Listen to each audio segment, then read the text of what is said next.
Absolutely delighted now to be joined by Emily Osborne. Emily, welcome. Thank you.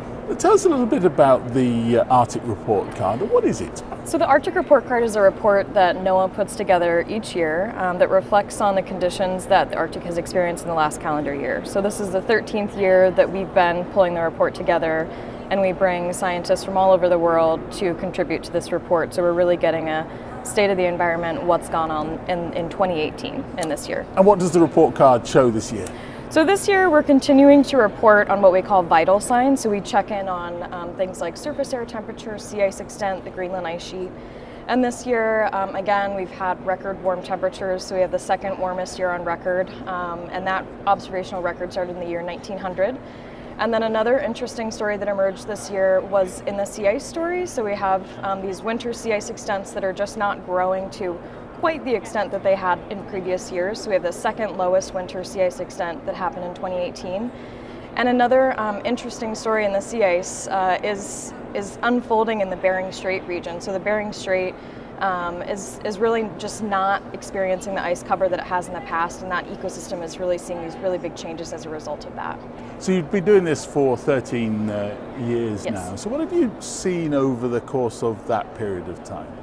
So we're seeing that these changes continue to mount. That's our tagline for this year. So this warming trend continues to emerge, and we're seeing these new issues come out that we really weren't anticipating. So one of the stories that we feature in the Arctic Report Card this year is this increasing prevalence of harmful algal blooms. And those harmful algal blooms are emerging in the Arctic as we have these warming sea surface temperatures, and those blooms are starting to occur in places where we really haven't seen them before. And so this is a new issue that we're really focusing on the coast of Alaska in the essay in the Arctic Report Card this year. This is a new issue that these communities that really live off of this marine ecosystems and harvest food from the ocean are being faced with as a result of these warming issues. So there are a number of different kind of emerging threats that are coming as a result of this warming, and that's really what this long-term report card is focusing on. Final question is, for a lot of us watching in on this, these are big issues that you're talking about. What can we do to help?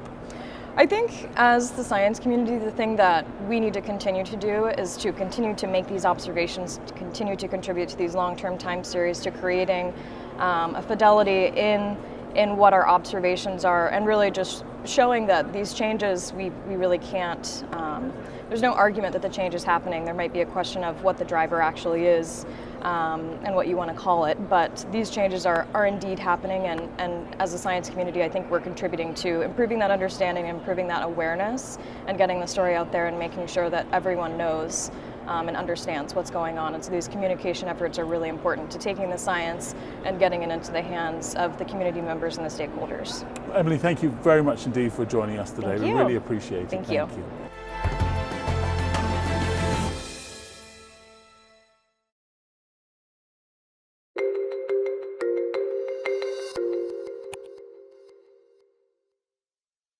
AGU TV has all the coverage you could want from this year's conference. Now make sure to explore all of our content, which is updated each and every day of the conference, to stay up to date with all the very latest AGU news.